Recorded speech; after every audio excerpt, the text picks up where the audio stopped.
7 से 9 नवंबर जयपुर बनेगा बौद्धिक महाकुंभ की भूमि। जयपुर डायलॉग्स 2025 में एक मंच पर आएंगे वे सभी योद्धा, इतिहासकार, चिंतक, रणनीतिकार और धर्म रक्षक जिनकी आवाज़ है भारत की आत्मा। विष्णु शंकर जैन, गौरव आर्य, नीरज अत्री, आनंद रंगनाथन, भाऊ तोरसेकर, सुशांत सिन्हा और बहुत सारे आपके पसंदीदा वक्ता जिनसे आप इस कार्यक्रम में भेंट कर सकते हैं। आप भी इस अनोखे उत्सव का हिस्सा बने, रजिस्टर करें और उपस्थित रहें। और यदि आप इस आंदोलन को और शक्तिशाली बनाना चाहते हैं तो हमारे क्राउड फंड में दान दें। QR स्कैन करके आप हमें योगदान दे सकते हैं। रजिस्ट्रेशन लिंक नीचे दिया हुआ है।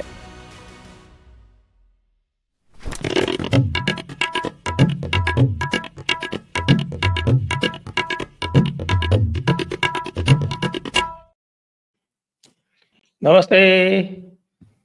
आप सभी से अनुरोध है कि कृपया हमारे चैनल को सब्सक्राइब करें और फटाफट रजिस्ट्रेशन करा डालें। दी जयपुर डायलॉग्स एनुअल समिट 2025 के लिए 7, 8, 9 नवंबर के लिए। साहब बाद में अभिषेक जी से सिफारिश मत कराइएगा।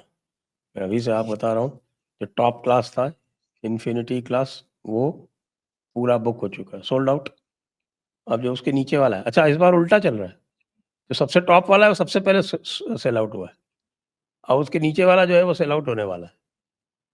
तो भाई लोगों देख लें, आप कृपया रजिस्ट्रेशन पर थोड़ा तीव्रता रखें और थोड़ा हमारी क्राउड फंडिंग लगभग 80% हो गई है, उसको भी 100% करा दें। और आप चलते हैं अभिषेक जी के पास, क्योंकि अभिषेक जी अभी अभी कई जगहों से घूम के आ रहे हैं, बिल्कुल ताज़ा ताज़ा खबरें लेके आ रहे हैं। तो हम उनसे पूछेंगे भाई ताज़ा खबरें क्या है। भाई हमारे तेजस्वी यादव जी का आज स्टेटमेंट आ गया, वो कह रहे हैं कि वो 243 की 243 सीटों पे लड़ेंगे, न कांग्रेस को कोई किनारा देंगे और न किसी तरह का कंसेशन सहनी को देंगे। ये क्या हो रहा है भाई? ये खाली स्टेटमेंट है और खाली ये क्या बोलते हैं पॉस्चरिंग है या कुछ और है? सर सबसे पहले आपको प्रणाम, आपके सभी दर्शकों को प्रणाम, नमस्कार, जय श्री राम। नहीं, सिर्फ पॉस्चरिंग नहीं है ये, एक ये भी है कि भाई मैं तो काबिलियत रखता हूं 243 सीट पर लड़ने का, तुम चेक कर लो, तुम रखते हो? जो जितना बार्गेनिंग को लेकर के 70 सीट या एक जने 60 सीट मांग रहे हैं, लेफ्ट भी उसमें कह रहा है कि भैया इस बार तो पिछली बार 30 लड़े थे, दोनों लेफ्ट मिला करके इस बार 40 तो दो, हमारा स्ट्राइक रेट तुमसे भी अच्छा था और कांग्रेस से भी अच्छा था, जो कि फैक्ट भी है। इसमें एकमात्र अगर किसी की जेन्युइन डिमांड है तो लेफ्ट की है, सीटों के और स्ट्राइक रेट के हिसाब से। बाकी कांग्रेस और मुकेश सहनी बहुत भाव खा रहे हैं। भाव इतना खाए कि वोट चोरी यात्रा में राजद का कैडर लगा। अब राजद ने सारा भीड़ जुटाया, पैसा भले आपका था, लोग तो राजद के थे। अब जब प्रश्न पूछा गया सीएम फेस कौन होगा, तो आपको याद होगा राहुल गांधी उस वक्त चुप हो गए थे। ये बड़े मजे की बात है। आप इंटरेस्टिंग फैक्ट देखिए, कल कांग्रेस की बैठक हुई थी जो बिहार में, उसमें फिर से ही रिपीट हुआ कि भाई सीएम पोस्ट पे कौन बैठेगा, तो हुआ कि भाई नहीं, ये तो हम लास्ट में डिसाइड करेंगे। आप कमाल देखिए कि इस गठबंधन में लोगों को अभी से विश्वास है कि मुख्यमंत्री तो हम ही बन रहे हैं, हमारा ही सीएम बनेगा, हमारा ही 2 डिप्टी सीएम बनेगा। वोट नहीं हुए, कैंडिडेट्स डिसाइड नहीं हुए और महागठबंधन का कॉन्फिडेंस समझ लीजिए। क्यों है वो बाद में आएंगे, लेकिन आपको एक डिटेल बताता हूं। मुकेश सहनी ऐसा नहीं है, वो 40 सीट पर मानने को तैयार है, लेकिन 40 सीट तो एक्स्ट्रा है ना पैकेज पिछली बार से। पिछली बार मुकेश सहनी एनडीए का हिस्सा थे, तो अगर 40 देंगे तो राजद कुछ अपना मैनेज करने को तैयार है, ठीक है, कुछ कांग्रेस भी मैनेज करे। और अगर मुकेश सहनी को 40 देंगे तो लेफ्ट को भी 40 देना पड़ेगा, तो कांग्रेस को 70 से घट के टेक्निकली 40 पर आना पड़ेगा। उससे ज्यादा तो वो कतई डिजर्व नहीं करती। और कांग्रेस कह रही है कि कम से कम 70 तो हम लड़े ही थे, इस बार तो वोट चोरी का मुद्दा लेकर के आए, हमारे पास फंड्स हैं, वरना तुम कैसे चुनाव लड़ोगे। तो दो चीजें हो सकती है, या तो आप मुकेश सहनी और लेफ्ट को बाहर करें, ये भी राजद के लिए बड़ी मुश्किल परिस्थिति है। या फिर आप कांग्रेस को बाहर करें और लेफ्ट और मुकेश सैनी को अपने साथ रख लें। अब यहां एक परेशानी है, जो वोट चोरी का पूरा रूट मैप था, याद कीजिए सर, हम लोगों ने उस रूट मैप पर एक एपिसोड किया था। अब उस राजद तो समझती नहीं है खेल को, लेकिन हम लोगों ने चेताया था, समझाया था कि राजद बहेलिया आएगा, जाल बिछाएगा, जाल में फंसना नहीं। तुमको लगा कि बीजेपी के लिए है, तुमने ये सोचा नहीं कि पूरा मैप जो है जिस प्रकार से बनाया गया था क्या। अब इस कहानी में चलते हम 6 महीना पहले से, जब कांग्रेस में बिहार के अध्यक्ष बदल दिए गए थे अखिलेश सिंह जी, याद है? वो ब्रिज का काम करते थे राजद और कांग्रेस के बीच में। इस पर पूरा हमने डिटेल चर्चा पहले भी किया है, दर्शक चाहें तो 6 महीने पहले का वो एपिसोड देखना पड़ेगा आपको वापस। तो वो ब्रिज टूट गया, यानी संवाद, कम्युनिकेशन गैप। अब उसका जो असर है ये, अब ये दोनों पार्टियां पैनिक क्यों है? सर एक ब्रेक करता हूं, न्यूज आपके जयपुर डायलॉग्स के दर्शकों के लिए। राजद से सर क्रॉस वोटिंग हुई, राजद की तरफ से बहुत बड़े परिवार के खिलाड़ी ने किया, और वाइस प्रेसिडेंट के मामले में जब ये क्रॉस वोटिंग हुई, तहलका मच गया कि भाई बिहार से कौन किया कौन किया कौन किया। अब आप गिनते रहिए, लेकिन बिहार में जिस खिलाड़ी ने कर दिया ये गेम, वही खिलाड़ी तो तेज प्रताप यादव को बैक कर रहा है। वही खिलाड़ी तो तेज प्रताप यादव को बैक कर रहा है। और तेज प्रताप यादव को क्यों बैक कर रहा है? क्योंकि पता है कि सत्ता और वर्चस्व की लड़ाई तो छिड़ ही चुकी है, लेकिन परिवार में जिसका कब्जा, इन्फ्लुएंस राजद कैडर और राजद पर ज्यादा होगा, उसके पास रह जाएगा लंटेन का सिंबल। तो नंबर गेम चाहिए हमको, और इस नंबर गेम में जीतने के लिए सबसे महत्वपूर्ण है 2025 में तेजस्वी यादव का चुनाव हारना और राजद का ऑल टाइम खराब परफॉर्मेंस में से एक होना। अब ये सारा खेल गंभीर बात कह रहे हैं आप? नहीं, मैं बहुत गंभीर बात कह रहा हूं। ये देखिए, षड्यंत्र की शुरुआत तो पार्टी वार्टी में बाद में होती है, पहले तो घर में होती है। और कोई नई बात नहीं कह रहा हूं सर, हर पार्टी में हुआ। जब दूरदर्शन और बीबीसी और रेडियो का जमाना था, तब मेनका गांधी परिवार से बाहर गई, सत्ता में काबिज होना था किसी एक को। एमके स्टालिन के परिवार में हुआ, यह हमने अखिलेश यादव के परिवार में देखा, यह हमने बाला साहब ठाकरे के परिवार में देखा। जो प्राइवेट लिमिटेड कंपनी है, उसमें उत्तराधिकारी का होड़ जो है वो तो रहेगा ही रहेगा। और ये आया कहां से? ये कंप्लीट इस्लामिक है। वो तो औरंगजेब के भी परिवार में हुआ। दारा सिकोह को निपटा के ही होगा। मैं तारा सिकोह से तुलना नहीं कर रहा हूं, मैं कह रहा हूं एक बात, निपटाना पड़ेगा अपने लोगों को। शाहजहां ने भी निपटाया था। अब मुझे एक थोड़ा सा क्लैरिफिकेशन दीजिए कि प्रथम परिवार के कौन कौन से सदस्य संसद में हैं? एक तो मीसा भारती है, मीसा भारती है, और राज्यसभा में कोई है? नहीं, राज्यसभा में संजय यादव हैं, वो तो प्रथम परिवार से है नहीं। तो प्रथम परिवार से तो एक ही है ना फिर? बस ये लीजिए, तो साहब मतलब ससुर दामाद में, भाई बहन में ही खेल शुरू हो गया। अब सत्ता के गलियारे में चर्चा तो ऐसा ही है। तो मतलब भाई मीसा भारती जो है वो लालू प्रसाद की जो धरोहर है उसकी वारिस बनना चाहती।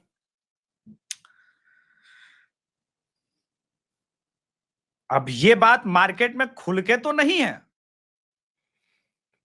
सब चीज खुल लेकिन के जो, थोड़ी होती है भाई, आपका विश्लेषण है साहब। हाँ आपके मैं वही पास कह रहा कुछ हूं। विशेष विशेष सूचनाएं हैं, जो विशेष सूचनाएं मार्केट में थोड़ी होती है।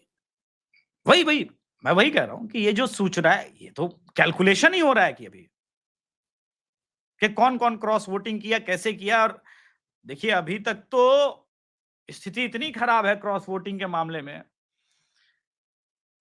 कि लोग अपने परिवार में एक दूसरे को शक के दृष्टिकोण से तो देख ही रहे हैं।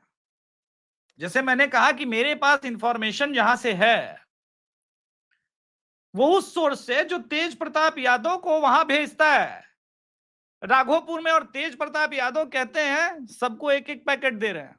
किसी ने 2 पैकेट मांगा तो बोला कि हम तो तुम्हारे विधायक भी नहीं है, तुम्हारा विधायक तो नाच गा रहा है। ये जो तेज प्रताप यादव के अंदर कॉन्फिडेंस, आप देखिए अचानक से जब किसी का भी बॉडी लैंग्वेज बदलता है, बांग्ला में एक फेमस कहावत है, सापेर आगे बेंगा नाचे तार पाछे कोई गुनी आचे। तो अचानक से कॉन्फिडेंस आ जाए, बॉडी लैंग्वेज बदले, इसका मतलब उसके पीछे कुछ और काम कर रहा है। जिस तेज प्रताप यादव को सभी मीडिया हाउस ने बोला अरे ये तो कुछ नहीं है, इसको तो कुछ नहीं आता, उनकी भाषा देखिए, उनका अटैक देखिए, उनके तेवर देखिए।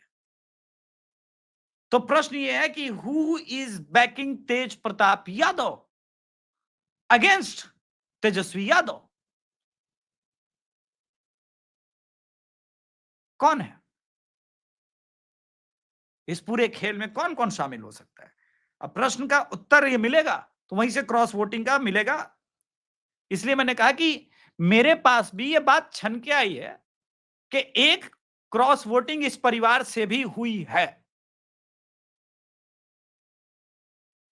मैंने भी बोला कि बहुत बड़ा एलिगेशन लगा रहा है तू। उसने बोला कि भाई तू देख तो सही कि चल क्या रहा है।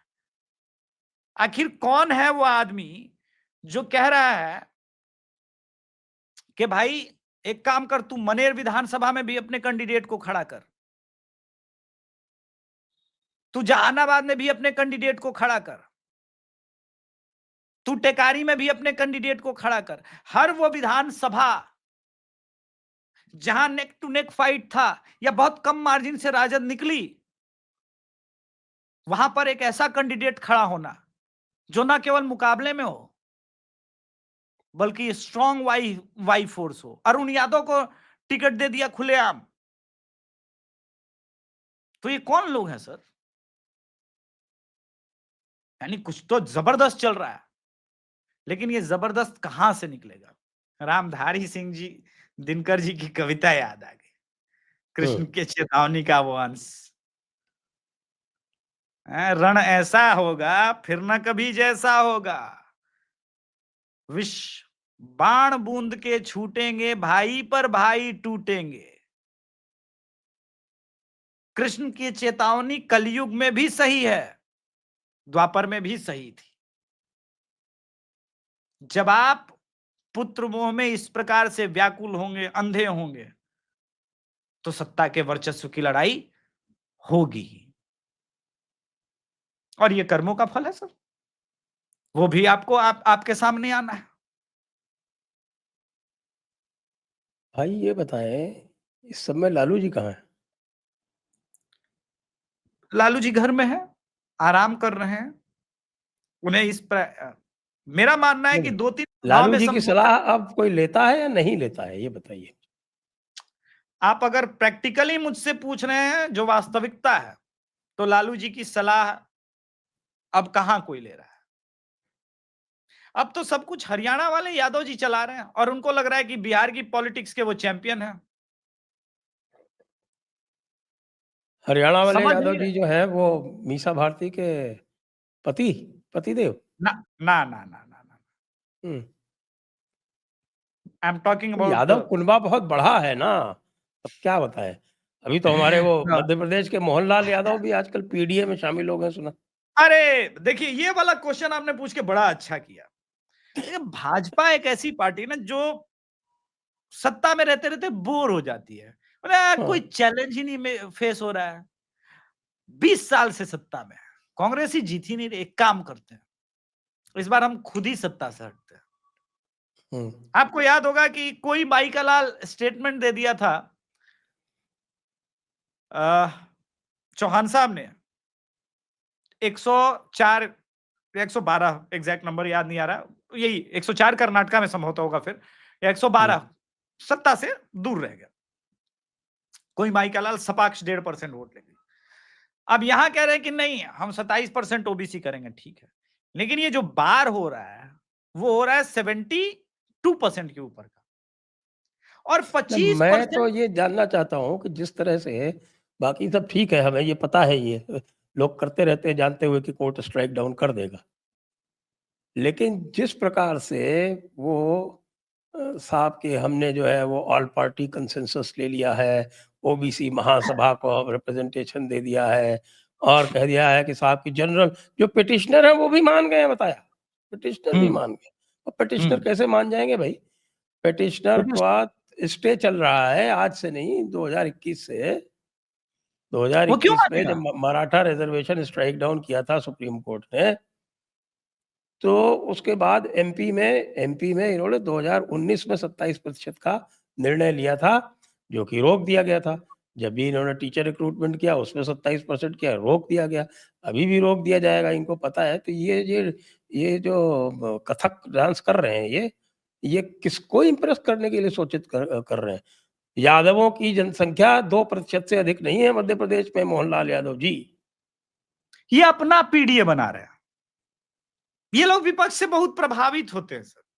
अच्छा, मोहनलाल ये यादव आप का अलग से पीडीए या हाँ, पीडीवाई? नहीं क्योंकि अल्पसंख्यक पीडी तो ज्यादा है नहीं, पिछड़ा, हाँ दलित तो और यादव। नहीं इनके इनके भी बीच बीच में होता है ना, क्या है कि वो अब क्या कहा जाए, जो स्थिति बन रही है वो इसमें तो अल्पसंख्यक के लग रहा है, का मतलब अगड़ा तो है नहीं कतई। और राजस्थान में, यूपी में, एमपी में आप ऐसे करेंगे तो कहां से जीतेंगे? वो दिक्कत इनको ये भी है ना कि 29 की 29 सीटें मिल गई, इनको लगा भाई हमने कुछ गजब का काम किया। नहीं नहीं नहीं नहीं नहीं, it was all because of संघ। इसलिए अपने आप को आपके चक्कर में हुआ, आपने कुछ 3-4 महीने में चमत्कारिक काम कर दिया, कुछ नहीं। वो बुलडोजर मॉडल भी योगी जी का मॉडल है, आपका कोई अलग से इनोवेटिव मॉडल नहीं था, जो ही 2-4-5 जगह चला। बाकी आपसे कोई बहुत ज्यादा प्रसन्नता है मध्य प्रदेश में, वो भी ऐसा नहीं है। तो ठीक है, ये काम भी करके देख ले, होगा कुछ नहीं, कांग्रेस वापस आएगी, क्योंकि 82 तक तो आई गई थी ना, और उससे पहले नेक टू नेक ही थी। कांग्रेस वापस आएगी, 5 साल बाद इनको रियलाइज होगा कि हमने, लोग कुल्हाड़ी पे पांव मारते हैं, हमने सर पे कुल्हाड़ी थी पड़ी हुई, खुद ही मार ली और पूरा बीचों बीच बाहर हो गए। अच्छा है, देखिए क्या है कि कुछ लोगों को समझाने पर लगेगा कि इसको ज्यादा पता है, हम नेता हैं, ये आदमी राजनीतिक विश्लेषक है, इसको क्या पता। तो जो एमपी का डेमोग्राफी है, वहां बिहार के हिसाब से राजनीति करने का सोचेंगे, ये राजनीति तो आरजेडी का स्टाइल है, और उसी स्टाइल के कारण आरजेडी आज सबसे ज्यादा अलोकप्रिय बनी हुई है बिहार में। तो आप जिस प्रकार की राजनीति करने जा रहे हैं, उसका जो आउटकम आएगा वो बहुत ही खराब आएगा। हाँ, तो मुझे लगता है कि सेंटर को कम से कम चुपचाप बता देना चाहिए। अब अभी तक जो था ये था कि साहब के मोहनलाल यादव जी थोड़े हिंदुत्ववादी हैं, कुछ चल रहे हैं, कर रहे हैं। अब तो हमारे भजनलाल जी बहुत आगे निकल गए, एंटी नहीं कन्वर्शन कानून लाके। आप ये बताइए सर, हिंदुत्ववादी हैं, ये है वो है, बनाया था तो नैरेटिव ये तो नहीं दिया था बिहार में इंपैक्ट होगा। कै को रैली आके बिहार में की है, कै को यादव उनको यादव मानने को तैयार है, शाहाबाद प्रमंडल का, मगध प्रमंडल का नहीं मानेगा। अरे वो बिहार के रामकृपाल यादव को यादव मानने पर मगध का यादव तैयार नहीं है, क्या बात कर रहे हैं? मैं राष्ट्रवादी यादवों की बात नहीं कर रहा हूं, मैं पहले ही क्लियर कर दूं कि राष्ट्रवादी यादव अलग है, और कंसवंशी यादव जो कि राजद के समर्थक हैं वो अलग है। मैं इसको बहुत क्लियर कर लूं, इसके पहले आप लोग समझे। इसीलिए मैंने रीजन बांटा है कि मगध और शाहाबाद प्रमंडल में ऐसे लोगों की संख्या ज्यादा है, नदी के उस एक पार मिनट पहले गंगा ये नदी के उस क्लेरिफाई कीजिए कि पहले जो पटना प्रमंडल होता था पार। उसी में से तो शाहाबाद प्रमंडल निकला है। हाँ, उसी में से शाहाबाद निकला। प्रमंडल में क्या है? आरा, बक्सर, कैमूर, नहीं, शाहाबाद सासाराम। प्रमंडल, हाँ, भोजपुर डिस्ट्रिक्ट पहले था तो उससे निकला, भोजपुर से निकला, बक्सर निकला, आरा निकला, रोहतास निकला, कैमूर निकला। ये है शाहाबाद प्रमंडल। हाँ, हम्म। और मगध रीजन वो और गोपालगंज का वो वाला रीजन, चूंकि लालू जी का वो बेल्ट रहा है, तो इस कारण से वो, इसलिए क्योंकि वो परिवार से जुड़ा हुआ है। वो तो चंपारण और सारण है ना आपका। सारण छपरा ही आता है, अब पहले सारण सारण तो लोकसभा। छपरा है साहब। अरे हम हाँ, छपरा के लोकल हैं, काहे ऐसे कर अरे आप गुरुजी, आप खाली ये मत भोजपुरी बोल के बोलिए कि हमारा जिला के हैं। जो प्रभाव की मैं बात कर रहा हूं, तो कोई प्रभाव नहीं है। और जिन राष्ट्रवादी यादवों का प्रभाव है, वो नेता से ज्यादा इंपैक्ट रखते हैं। जो मोतिहारी में आपको नजर आ जाएगा, जो समस्तीपुर रीजन में नजर आ जाएगा, कई जगह मुजफ्फरपुर में भी है। वो क्यों है? क्योंकि वो जो राष्ट्रवादी यादव है, बजरंग दल में, वीएचपी में अच्छे पोजीशन पे हैं, और लगातार ग्राउंड जीरो पर जो लव जिहाद है, ऐसे इंपॉर्टेंट मामलों में वो लगातार ग्राउंड जीरो पर काम कर रहा है। तो वो जब तेजस्वी यादव और लालू यादव के कुनबे को चीरते हैं तो उसका इंपैक्ट आता है। मोहन यादव जी का कोई इंपैक्ट नहीं है, जीरो इंपैक्ट। ये बात समझना जरूरी है। तो अरे मुझे भाई लगता है वो कि कृपा पात्र हैं, वो कृपा से बने हुए हैं। कोई उनको चुनाव कोई उनके नाम पे लड़ा गया था? चुनाव तो शिवराज सिंह चौहान के नाम पे लड़ा गया था भाई। तो नाश करना ही है तो ठीक ठीक है। अगर ये भी मन में है कि भैया हम विनाश करके मानेंगे, तो हम फिर, और आप कहां रोक पाएंगे? उल्टी गिनती शुरू करवा रहे हैं मोहनलाल यादव जी अपनी। बहुत, ये इसका प्रभाव बहुत खराब होगा। और ये वो जगह है जहां से 29 की 29 सीटें भाजपा जीती है। इनको, मुझे तो समझ में नहीं आ रहा है क्या थिंक टैंक है इनका सर। 240 के नंबर में 15 कम कर दीजिए, सिर्फ 15 कह रहा हूं, और तब इस सरकार को जरा देखिए तो। और कल्पना कीजिए कि 2029 में मध्य प्रदेश जैसे स्टेट में, अभी भी यूपी सेफ जोन में नहीं है, मैं बार बार कह रहा हूं। यूपी में जिस प्रकार की हरकतें हो रही है, सिस्टम में बैठे हुए लोग जिस प्रकार का कार्य कर रहे हैं, तो इसी प्रकार से अगर इंटरवेंशन रहेगा, देखिए सेंट्रलाइज पॉलिटिक्स नहीं होती। ये काम अगर अटल और आडवाणी जी ने किया होता, अटल जी और आडवाणी जी ने ना, तो सेकेंड जनरेशन के जितने लीडर बने वो बन नहीं पाते। मनोहर पर्रिकर जी, जेटली जी नहीं रहे, बात अलग है। सुषमा जी, एक और प्रमोद महाजन जी, वो भी नहीं रहे। लेकिन लीडरशिप अपने नीचे बहुत बहुत मजबूत, पंकजा मुंडे के पिताजी बहुत मजबूत तैयार करके वो गए। आपने कितना किया है सर? हेमंता बिश्व शर्मा पक्के पकाए लीडर थे, वो पहले से हिंदुत्ववादी थे। सारे मुसलमानों ने मिलकर उनका असम से पत्ता कटवाया था कांग्रेस से। योगी आदित्यनाथ जी, वो परंपरागत रूप से संघ से नहीं है, भाजपा से नहीं है, भाजपा से जुड़े रहे उनके गुरुजी भी, और ये और बात है, लेकिन मूलतः वो नहीं है। अब आते हैं जो आपके अच्छे लीडर्स, जिनके जो इस वक्त पोटेंशियल जिनमें दिखता है, कि अन्नामलाई साहब, वो भी नहीं रहे, वो भी नहीं रहे। और जो है वो हाशिए पे, प्रताप सिम्हा देख लीजिए कर्नाटका में, वो आदमी बदल सकता है कर्नाटका के पॉलिटिक्स को, पोटेंशियल है उस आदमी में, कोई बात करने को तैयार नहीं है। आपने जो कुछ भी अब तक बनाया, मैं कह रहा था रेखा गुप्ता जी जितना भी कर ले, कुछ भी कर ले, भाई इनको लेकिन ये बैकफायर समझना जब, पड़ेगा कि अगर सेंटर में मोदी है तो इनको कम से कम 10-20 हाफ मोदी भी चाहिए पूरे भारत में।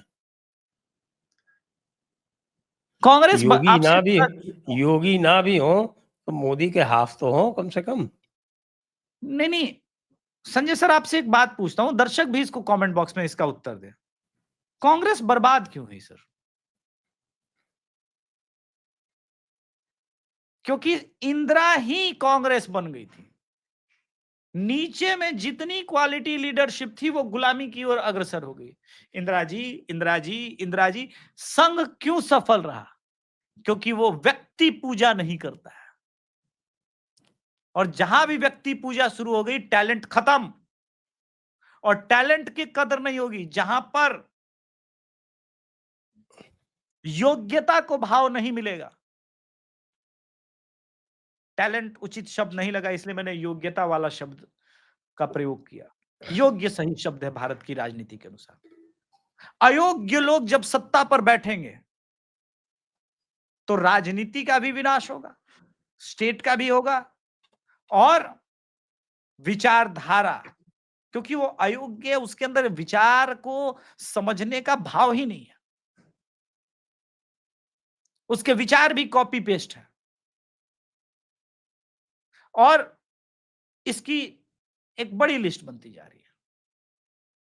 आज मैं नाम नहीं लूंगा, आज भाजपा के एक बड़े मंत्री के साथ चर्चा में था, उन्होंने कहा कि कार्यकर्ताओं में रोष क्यों है अभिषेक जी? मैंने बोला कि आपको एक विभीषण चाहिए, 2 चाहिए, 3 चाहिए, लेकिन जब पूरी सेना में आप विभीषण ही बन लेंगे तो नलनील कहां जाएंगे, अंगद कहां जाएंगे, हनुमान कहां जाएंगे, सुग्रीव कहां जाएंगे?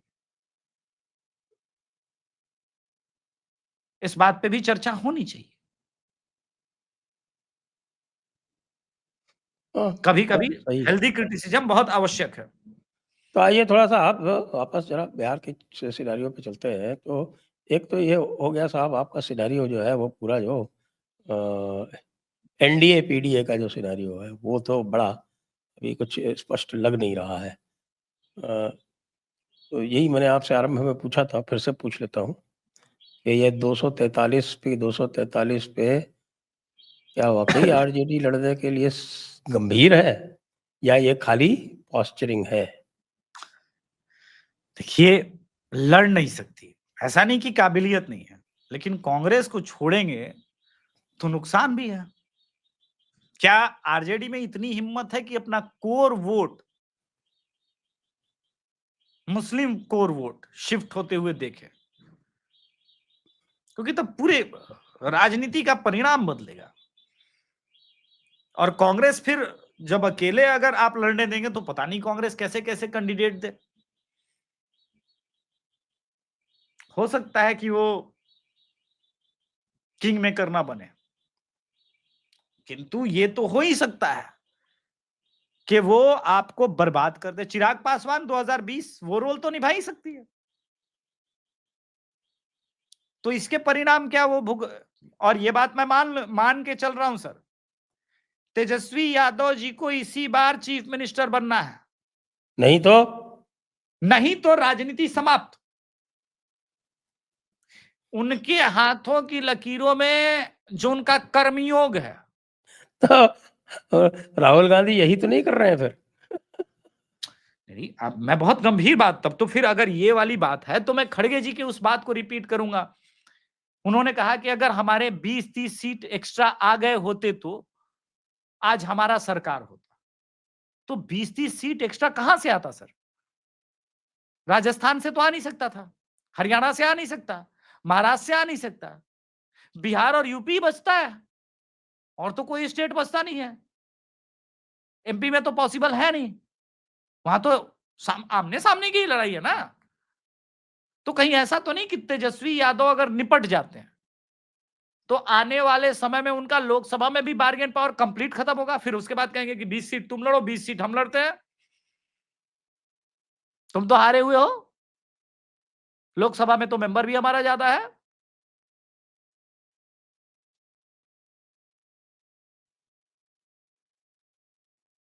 ये सारी चीजें हो सकती है ना।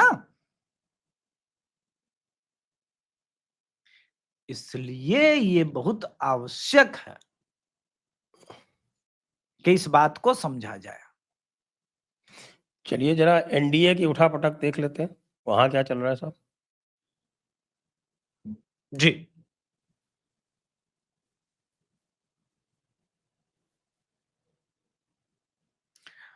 एनडीए में समस्या है सर। एनडीए की समस्या अलग है। उनके कुनबे में उपेंद्र कुशवाहा है। वो कितना डिमांड करेंगे अभी पता नहीं, लेकिन 5-7 सीट तो मान के चल रहे हैं कि वो इतना तो मिलना ही था। एक लोकसभा के हिसाब से 5 सीट 6 सीट तो बनता है, जो कि वो लड़े थे। अच्छा, कुशवाहा फैक्टर पिछली बार 50% राजद को वोट गया था। लोकसभा में ये नंबर 62% था ऑलमोस्ट। बीजेपी डैमेज कंट्रोल करने का प्रयास कर रही है। तो क्या सम्राट चौधरी जितने कैपेबल हैं अकेले? नहीं। उपेंद्र कुशवाहा को मतलब आपको कुछ देना पड़ेगा। समस्या उपेंद्र कुशवाहा नहीं है, समस्या मांझी जी है। कभी 15 सीट, कभी 20 सीट। अरे भैया, पहले स्टेट की पार्टी बन जाइए, उसके बाद लोग आप राष्ट्रीय पार्टी बनिएगा। एक ही बार में मायावती जी वाला छलांग संभव नहीं है। मायावती जी का कोर वोट पंजाब में, हरियाणा में, बिहार में तो एक विधायक भी रहा पिछली बार, मध्य प्रदेश में, राजस्थान में है, क्योंकि उनका कोर वोट इन स्टेट्स में है। आपका कोर वोट आपका कोर वोट पूरे रीजन में नहीं है, यह भी समझना पड़ेगा। अब आते हैं चिराग पासवान फैक्टर को। ये एक ऐसा फैक्टर है सर, जिसके बिना एनडीए ना आगे बढ़ सकती है, ना जीत सकती है। इस एक बार फैक्टर तो को जीती तो थी,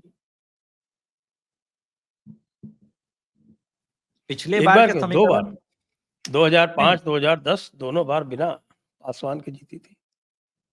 वो दोनों अलग समीकरण थे सर। उस समीकरण में तब प्रशांत किशोर भी नहीं थे, और उस समीकरण में नीतीश जी के प्रति फटीक फैक्टर नहीं था। नीतीश कुमार अपने उरूज पे थे। वो वोट तो अभी कंप्लीट बिखर चुका है, तो वहां जाने का कोई मतलब नहीं है। समीकरण में जो बदलाव है उसका कारण कुछ और। उस वक्त 2010 में कुशवाहा, कुर्मी, धानुक, ये कंप्लीट वोट यूनाइट थे। अभी तो मैंने बताया कि जो डिटेल्स हैं, लगभग 50% 2020 के चुनाव में और 24 के चुनाव में लोकसभा में लगभग 62% कुशवाहा वोट एनडीए को नहीं मिला। तो राजनीति में एक बड़ा परिवर्तन हुआ।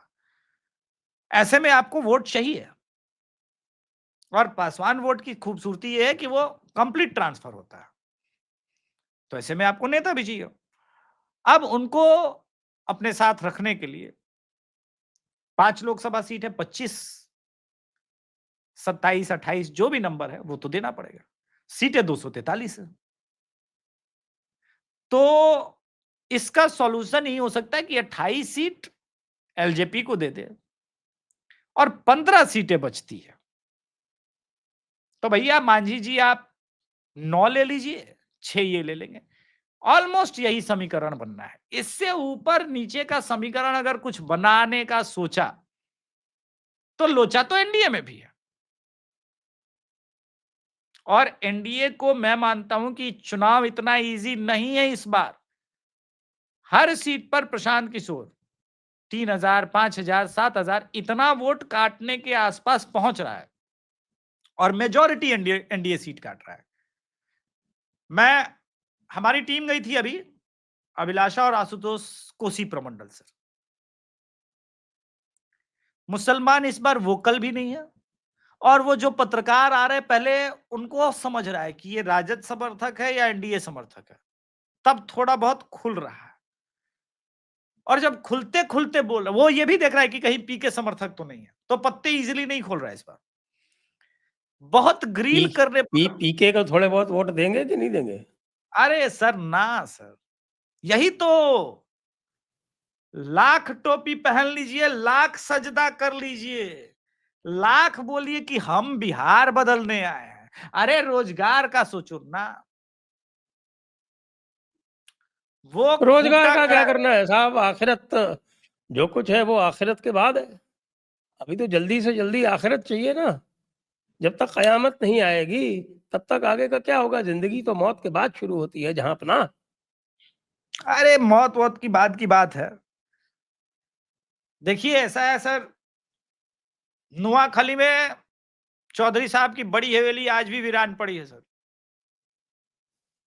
उसको मैनेज कर पाने तक का भी जिसने भी लूटा होगा औकात नहीं रखा। लेकिन हसरत तो थी कि चौधरी साहब का हवेली बड़ा अच्छा लूट लेते हैं। नजर कहीं और है, वहां बाद में जाएंगे। मूल मुद्दे पर आते हैं कि वो बदल नहीं रहे। इनफैक्ट इस बार जो लोग कह रहे हैं कि ओवैसी ओवैसी ओवैसी ओवैसी में भी 2 सीट को छोड़ देना तो ओवैसी भी बहुत ज्यादा मेजर डेंट नहीं कर रहा है, बहुत इंटैक्ट है वो मान के बैठा इस बार बदलना है। अब आपने बोला था ना 2010 का समीकरण, याद कीजिए 2010 में कितना प्रतिशत बिहार का मुसलमान जदयू को वोट किया था।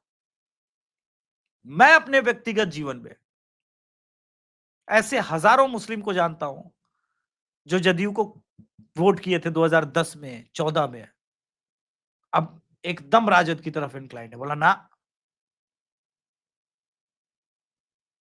हिंदू का ध्रुवीकरण नहीं होता, उनका बहुत पहले से होता है। हिंदू तो अलग लाला लैंड में जी रहा है कि हमको रोजगार चाहिए, नीतीश फैक्ट्री नहीं लगाया है, हटा देंगे नीतीश कुमार को, वो अलग रीजन में।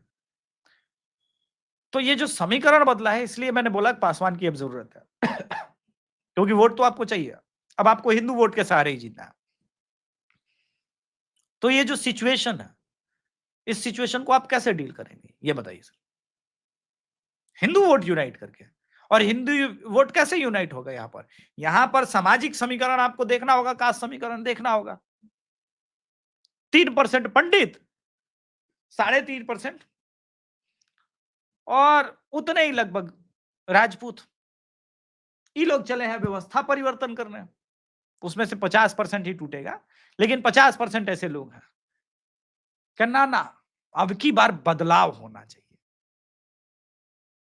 जब आदमी दिमाग से दलित हो जाए ना, उसका कोई उपचार नहीं है सर।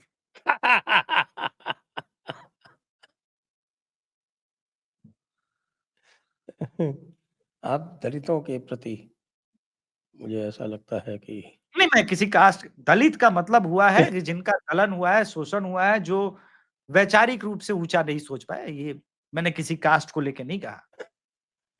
वैचारिक दरिद्रता, इसको मैं करेक्ट कर लेता हूं, वैचारिक दरिद्रता, ये ठीक है। वो अगर किसी के अंदर आ जाए, अरे तुम 6%, उनमें से भी 100% जाना नहीं है, तो 3% लोग व्यवस्था परिवर्तन कर देंगे डेमोक्रेसी में। Democracy number is all about number game. तो वैचारिक दरिद्रता और शून्यता नहीं है तो क्या है, जो अपना भाग्य और भविष्य दोनों नहीं देख पा रहा है।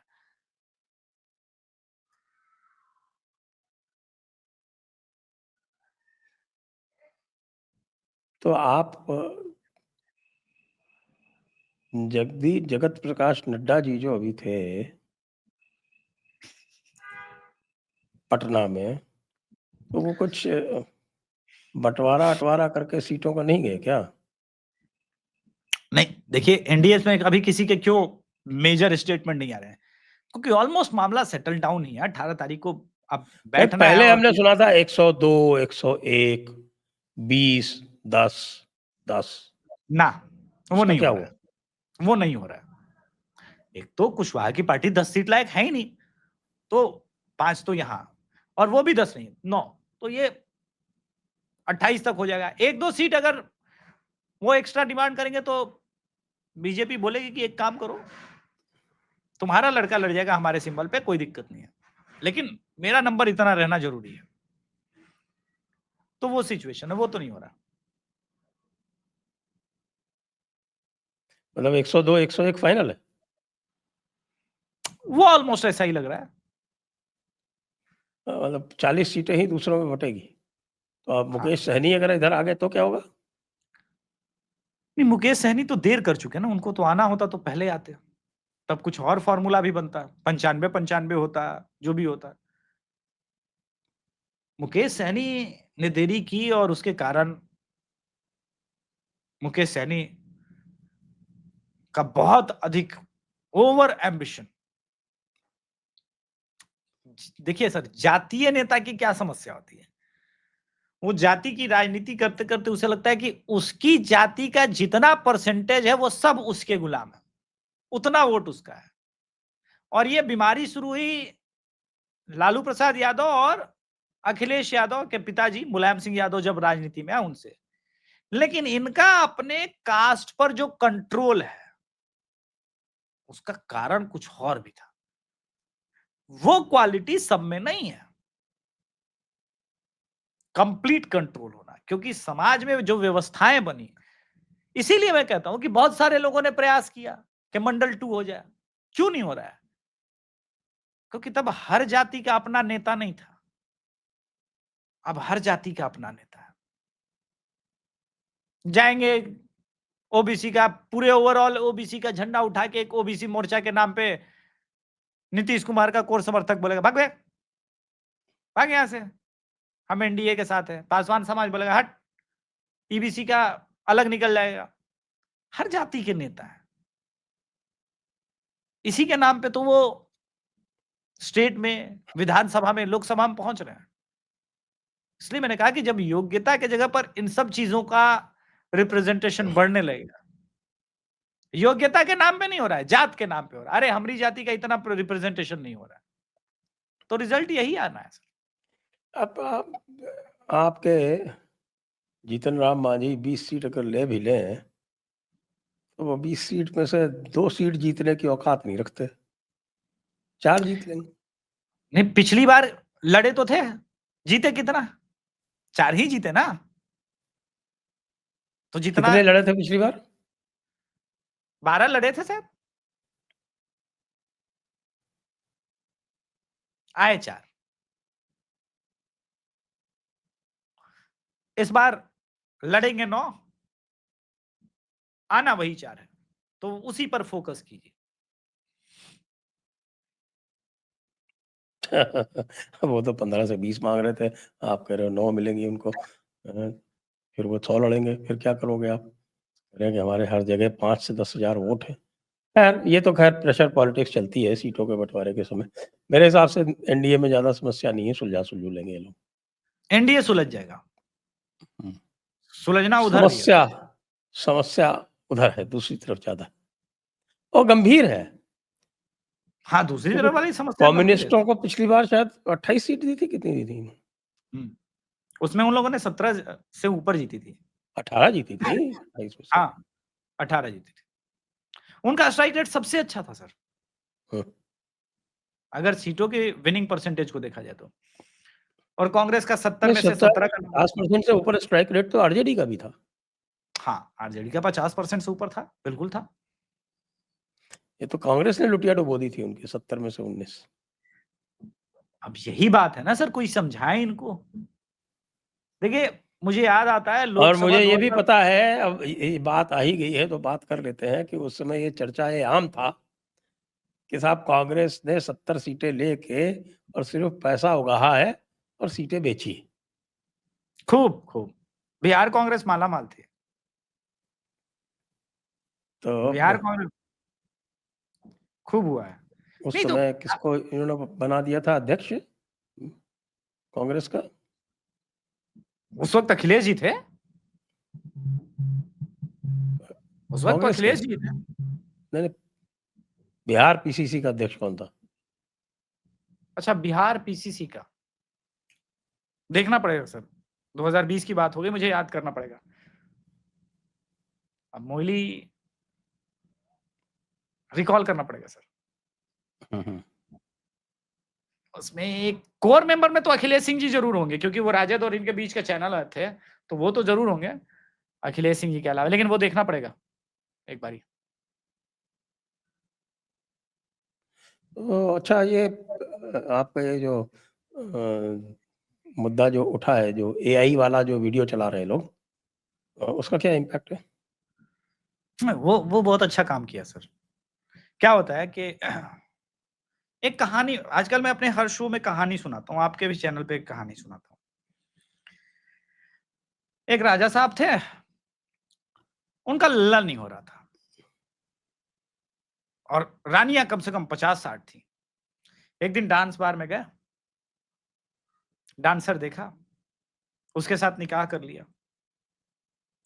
निकाह करके आए तो उनके साथ एक कुतिया भी आई। अब कमाल सुनिए। राजा साहब ने निकाह किया, विवाह नहीं हाँ किया। हाँ, नहीं वो निकाह ही करते हैं। तो खैर वो कुतिया आई। कुतिया ने, तो राजा साहब क्यों बोल रहे हो, नवाब साहब बोलो ना। हाँ तो नवाब साहब बोल देते हैं, सुल्तान साहब बोल देते हैं। तो सुल्तान निकाह भाई के कुत्ता 1 तो महीने नजिस बाद, होता है, कुत्ता तो मुसलमान घरों में रखा ही नहीं जाता, आप कैसी बात कर रहे नहीं आप समझो कहानी पे जाओ ना सर, मर्म पे जाओ ना, लल्ला नहीं हो हो? रहा। अच्छा, ओके। तो लल्ला नहीं हो रहा, लल्ला नहीं होगा। कुतिया ने बोला रानी साहिबा को, कैसा है जीवन भर डांस बार में नाचती रह जाओगी, एक काम करो, अफवाह फैलाओ के लल्ला होने वाला है।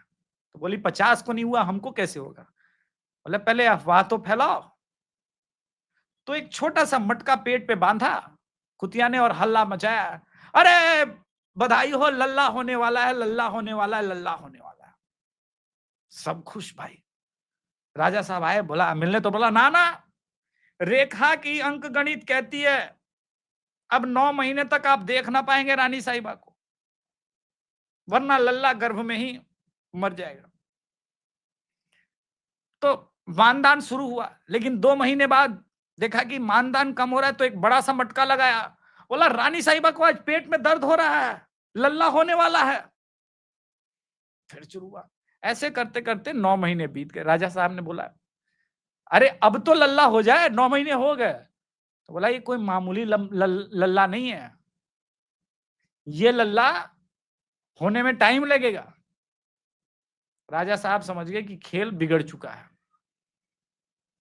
बोला कब होगा लल्ला? बोला 11-12 महीने लग सकते हैं, लेकिन लल्ला होगा। लल्ला है कि आती है? मैं बता रहा हूं कहानी को कनेक्ट करके। भाई हाँ, हाथी को 21 महीने लगते हैं। हाँ तो लेकिन यहाँ कहानी में ट्विस्ट ये है, उसके बाद कुतिया गई अनाथ आश्रम के आश्रम के पास, एक लल्ला था एकदम, उसको दांत में दबाया और लेके आ रही थी, चूंकि जमीन नीचे था तो सर में चोट लगा, तो लल्ला हो गया मंदबुद्धि। अब लल्ला मंदबुद्धि, लेकिन मंदबुद्धि लल्ला कुतिये के लिए ठीक था। क्यों? क्योंकि जैसे रानी साहिबा को वो पढ़ा रहे थे, वैसे इसको भी पढ़ाया।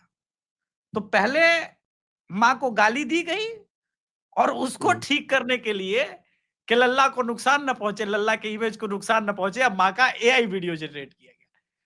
तो ये ठीक किया गया या जो किया गया, बड़ा अच्छा किया गया। कहानी का मर्म आप समझ गए।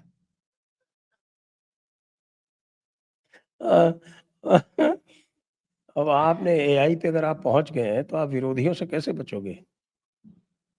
नहीं बच सकते।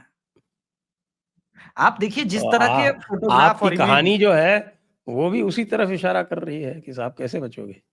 नहीं आपका भी पुराना इतिहास है, और उस इतिहास के पन्ने जब वो उकेरे पलटे जाएंगे। जाएंगे तो बहुत सारी चीजें आएंगी। भाजपा नहीं करेगी। देखिए भाजपा आईटी सेल के तो बस का ही नहीं है, लेकिन ये जो लेकिन भाजपा के भाजपा को तो करना भी ऐसे नहीं चाहिए। लाखों समर्थक, मैं वही कह रहा हूं, भाजपा के ऐसे लाखों समर्थक जो अनगाइडेड मिसाइल है, जो रैंडम समर्थक है, सोशल मीडिया पर लिखते हैं, वो तो मीम बनाएंगे,